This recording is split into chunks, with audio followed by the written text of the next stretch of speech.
Petani milenial dari Bentang Wirausaha Sosial. Oke, sekarang kita lagi jalan-jalan di tanah kosong. Ini ada siapa nih? Halo Mas Amin. Halo, Lagi apa Mas Amin?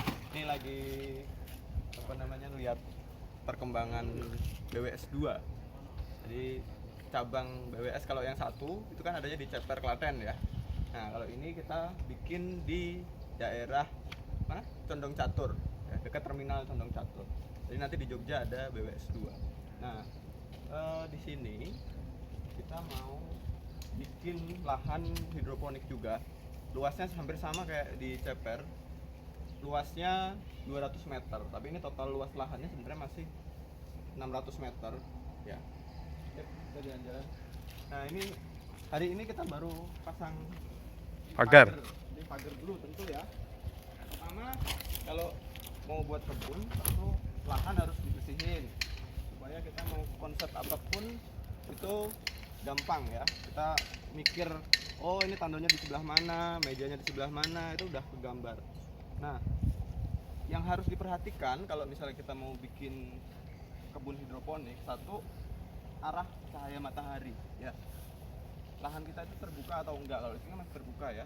Ini sana timur, sana barat dah. Ya. Timur, barat. Sebelah sana timur, sebelah sini barat. Berarti matahari muncul dari timur ya. Kalau muncul dari barat bahaya. Nah, matahari muncul dari timur. Di sana kita lihat ya. Di sana ada bangunan 3 lantai. Itu berarti kira-kira nanti di lahannya ini itu dapat matahari mungkin sekitar jam 8 atau jam setengah 8 itu udah dapat matahari. Berarti asupan mataharinya mulai dari jam setengah 8 atau jam 8 sampai kita lihat sebelah baratnya. Sebelah baratnya ini cuma ketutupan sama pohon ya. Pohonnya juga tingginya nggak terlalu tinggi dan nggak terlalu menaungi. Jadi nanti cahaya matahari itu kira-kira sampai jam 4 itu masih dapat cahaya matahari. Jadi kita dapat full cahaya matahari. Itu syarat yang utama ketika kita ingin menentukan lahan untuk hidroponik. Karena kalau misalnya kita terlalu dekat sama bangunan-bangunan yang tinggi, nanti tentu cahaya yang kita dapat akan terbatas ya. Semakin tinggi bangunan, maka kemungkinan kita cuma dapat misalnya cahaya matahari dari jam 11 kemudian sampai jam 2.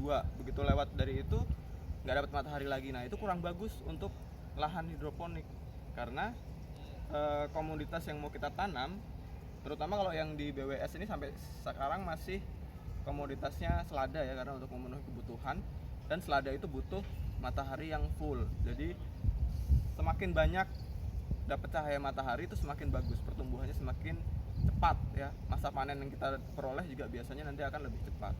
Nah, kemudian kalau dilihat di sini ya, ini Itu apa itu? Lokasinya strategis banget karena sebelah sana itu udah taman kuliner ya. Taman kuliner. Jadi nanti kalau misalnya udah jadi kebunnya, kalau ada yang mau main-main ke sini silahkan. Bisa hubungi kontak yang tertera di link bio BWS. Nah, nanti konsepnya lahannya yang dipakai untuk hidroponik kan 200 meter ya. 200 meter itu kita bikin hampir sama persis seperti yang di Ceper Klaten ya. Dengan total meja dewasa sekitar 2.400 ya. Meja dewasa 2.400 berarti meja remajanya juga mungkin ya 2.500. Kemudian meja semainya itu ya dilebihin sedikit. Tapi intinya perbandingannya kita sama, pakainya 1:1:1 supaya rotasinya tadi muternya teratur ya. 1:1:1. Berapa tandon? Nah, kami tetap sama aja kayak di Ceper, kita pakainya 1 nutrisi 1 tandon untuk memudahkan semuanya.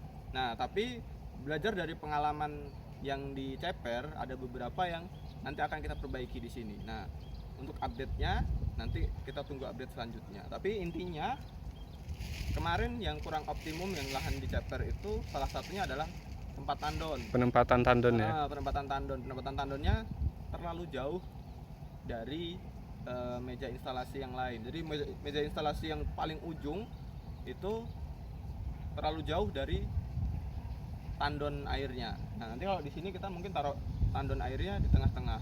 Karena semakin jauh input untuk hidroponiknya ya. Jadi meja yang paling ujung itu semakin jauh jaraknya, pasti kemampuan pompa untuk mendorong airnya tadi akan semakin berkurang.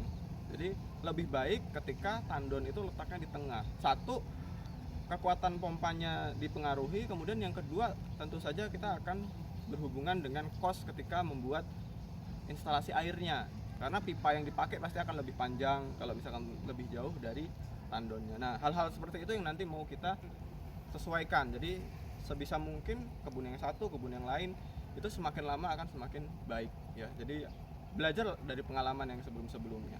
Kita selalu evaluasi, kemudian apa yang bisa diperbaiki kami perbaiki.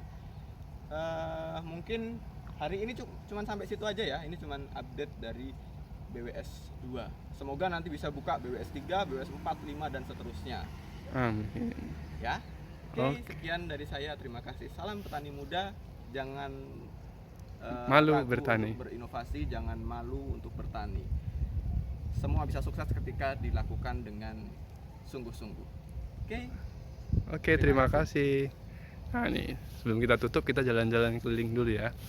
Lihat tuh, lahannya. Itu langsung taman kuliner nih. Tuh, Nongkrong nanti di situ. kalau ada acara setidaknya bisa promosi gratis. Nah, tuh, Jadi kalau tamu-tamu yang datang bisa parkir di sini. bisa parkir di sini nanti karena sebelah sini Ada pintu juga. kita kasih pintu. Tuh, lahannya full. Oke, sekian update pembangunan BWS 2. Wassalamualaikum warahmatullahi wabarakatuh. Salam petani milenial dari Bentang Wirausaha Sosial.